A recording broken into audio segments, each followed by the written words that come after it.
இது ஃபர்ஸ்ட் மலேசியாவின் செய்திகள் உங்களுக்காக.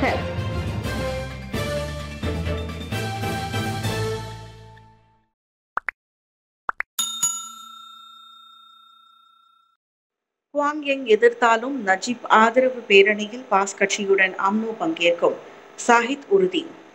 ஜனவரி 6ஆம் தேதி புத்ரஜயாவில் டத்துஸ்ரீ நஜீப் ரசாக்கிற்கு ஆதரவாக நடைபெறும் பேரணியில் பாஸ் கட்சியுடன் இணைந்து அம்னோ கண்டிப்பாக பங்கேற்கும். அக்கட்சியின் தலைவரும் துணை பிரதமருமான டத்துஸ்ரீ அகமது சாஹித் ஹமிதி அதனை உறுதிப்படுத்தியுள்ளார்.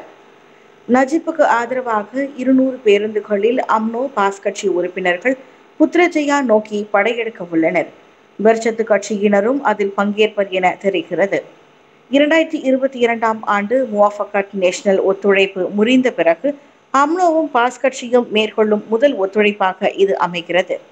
இவ்வேளையில் பாஸ் கட்சியுடன் மேடையை பகிர்ந்து கொள்ள தயாராகி இருப்பதன் மூலம் ஒற்றுமை அரசாங்கத்திற்கான அம்னோவின் விசுவாசம் கேள்விக்குறியாகி இருப்பதாக டிஏபி தேசிய தலைவர் லிம் குவாங் யங் வெளியிட்ட கருத்தையும் சாஹித் நிராகரித்தார். அது அவரின் சொந்த கருத்து. டிஏபியின் நடப்பு தலைமைத்துவத்தின் மீது நம்பிக்கை வைப்போம், நமக்குள் பங்காளி சண்டை வேண்டாம் என சாஹித் கூறினார். வீட்டு காவல் தொடர்பான கூடுதல் உத்தரவு குறித்து அந்த முன்னாள் பிரதமர் செய்துள்ள மேல்முறையீடு ஜனவரி 6ஆம் தேதி செவிமடுக்கப்படுகிறது. கேஎல்சிசி வளாகத்தில் புத்தாண்டு வரவேற்பு கொண்டாட்டத்தில் மக்கள் வெள்ளம், மெய் சிலர்க்கும் வலைத்தளவாசிகள். புத்தாண்டு வரவேற்பு கொண்டாட்டத்தின் போது தலைநகர் கேஎல்சிசி வளாகத்தில் அலைக்கடலென திரண்ட மக்கள் கூட்டமும் வான வேடிக்கைகளும் வலைத்தளவாசிகளை மலைக்க வைத்துள்ளன. டிக்டாக்கில் பகிர்ந்துள்ள வீடியோ உண்மையிலேயே பிரமிக்க வைக்கிறது.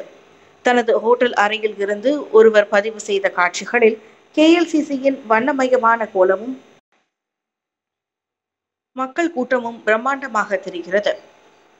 புத்தாண்டு பிறக்கும் போது வான வேடிக்கைகளுக்கு பெயர் பெற்ற இடங்களில் கேஎல்சிசி முக்கியம் என்பதால் அங்கு வழக்கமாக கூட்டம் கூடுவது இயல்புதான்.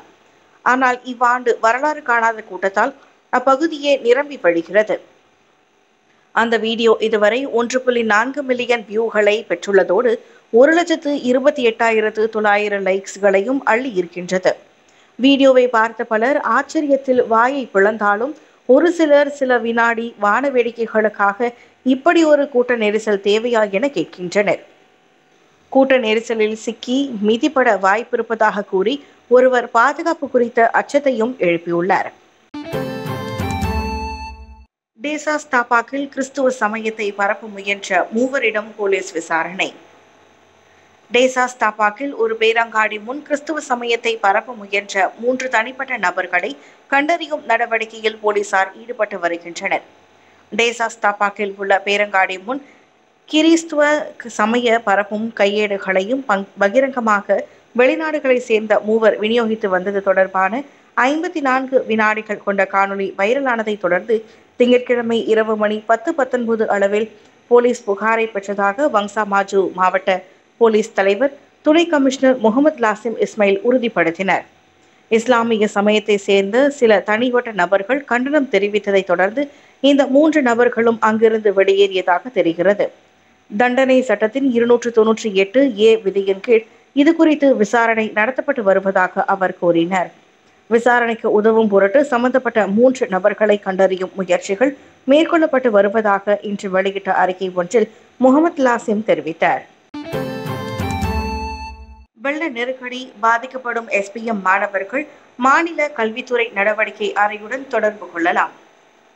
வெள்ளத்தினால் பாதிக்கப்படும் SPM தேர்வெழுதும் மாணவர்கள் அந்தந்த மாநில கல்வித்துறையை தொடர்பு கொள்ளும்படி கேட்டுக் கொள்ளப்படுகின்றனர். இவ்வாண்டு தேர்வு எழுதும் அனைத்து 4,02,956 மாணவர்களுக்கு உதவும் கடப்பாட்டை கல்வி அமைச்சு கொண்டிருப்பதாக அதன் துணை அமைச்சர் வாங்காவோ தெரிவித்தார்.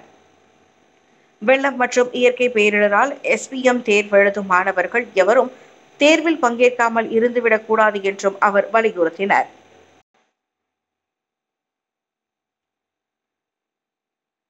இயற்கை பேரிடர் மட்டுமின்றி எந்தவொரு பிரச்சினை எதிர்நோக்கினாலும் SPM தேர்வெழுதும் மாணவர்கள் உடனடியாக மாநில கல்வித்துறையின் நடவடிக்கை அறிக்கைக்கு தொடர்பு கொண்டால் அவர்களுக்கு உதவுவதற்கு கல்வி அமைச்சு தயாராக இருப்பதாக வாங்காவோ கூறினார். பேரிடரில் பாதிக்கப்படும் மாநிலங்களில் உள்ள மாணவர்கள் SPM தேர்வு மையத்திற்கு வருவதை உறுதிப்படுத்துவதற்கு அவர்களுக்காக ஒப்பாயும் திட்டத்தின் கீழ் நடவடிக்கையும் அமல்படுத்தப்பட்டுள்ளது. அதோடு வெள்ளம் மற்றும் இதர இயற்கை பேரிடர் நிகழ்ந்தால் தேவையான முன்னேற்பாடு நடவடிக்கை எடுப்பது குறித்து தேசிய பேரிடர் நிர்வாக நிறுவனமான நட்மா மற்றும் மெட் மலேசியா வானிலை நிறுவனத்துடன் கல்வி அமைச்சு ஒத்துழைத்து வருகிறது. KLIA-வில் நெரிசலை குறைக்க அமலுக்கு வரும் QR குறியீட்டு முறை. KLIA விமான நிலையத்தில் குடிநுழைவு சோதனையை விரைவுபடுத்தும் முயற்சியாக இம்மாதம் தொடங்கி QR குறியீடு பரிச்சார்த்த முறையில் பயன்படுத்தப்படும். மலேசியர்களுக்கு பிரத்யேகமாக 40 சிறப்பு பாதைகளில் அந்த QR குறியீடு பயன்பாட்டுக்கு வரும் என உள்துறை அமைச்சர் ஸ்ரீ சைஃபுடின் நசுதியோன் இஸ்மாயில் தெரிவித்தார். KLIA 1, KLIA 2 என 2 முனையங்களிலும் புறப்படும் மற்றும் வந்திறங்கும் பகுதிகளில் அந்த சிறப்பு பாதைகள் அமைக்கப்படும். இந்த QR குறியீட்டு முறையை பயன்படுத்துவதன் வாயிலாக குடிநுழைவு சோதனை 5 முதல் 7 வினாடிகளில் முடிந்துவிடும். இதுவே வழக்கமான ஆட்டோகேட் முறை என்றால் அதற்கு 15 முதல் 25 வினாடிகள் பிடிக்கும். இதன் மூலம் நுழைவாயில்களில் குறிப்பாக உச்ச நேரங்களின் போது நெரிசலை குறைக்க QR குறியீடு பெரிதும் உதவுவதாக அமைச்சர் சொன்னார். அதிநவீன தொழில்நுட்பத்தை பயன்படுத்துவதால் வலுவான பாதுகாப்பு அம்சங்களையும் அது கொண்டிருப்பதாக அவர் சொன்னார்.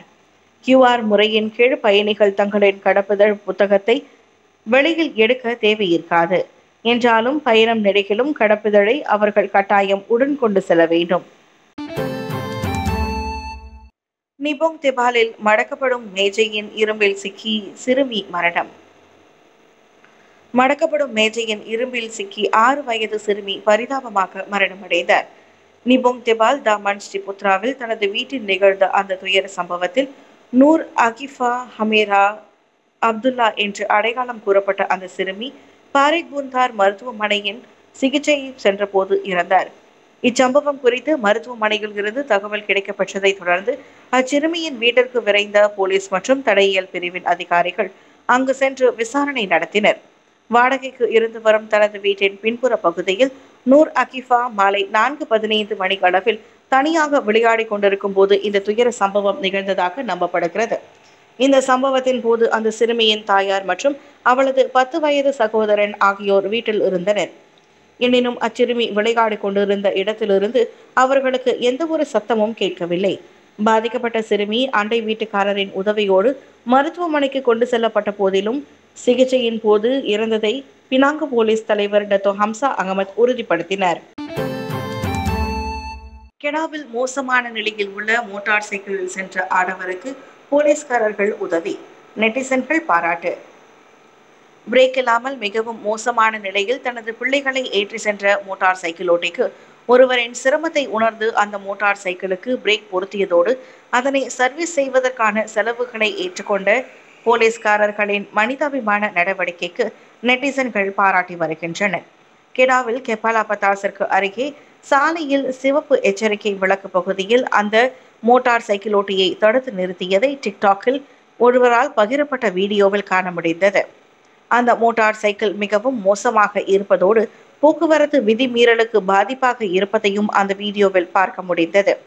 நிதி நெருக்கடியினால் தனது மோட்டார் சைக்கிளின் பிரேக் பழுதானதை சரி செய்ய முடியவில்லை என்று அந்த மோட்டார் சைக்கிள் ஓட்டி போலீஸ்காரரிடம் ஒப்புக்கொண்டுள்ளார்.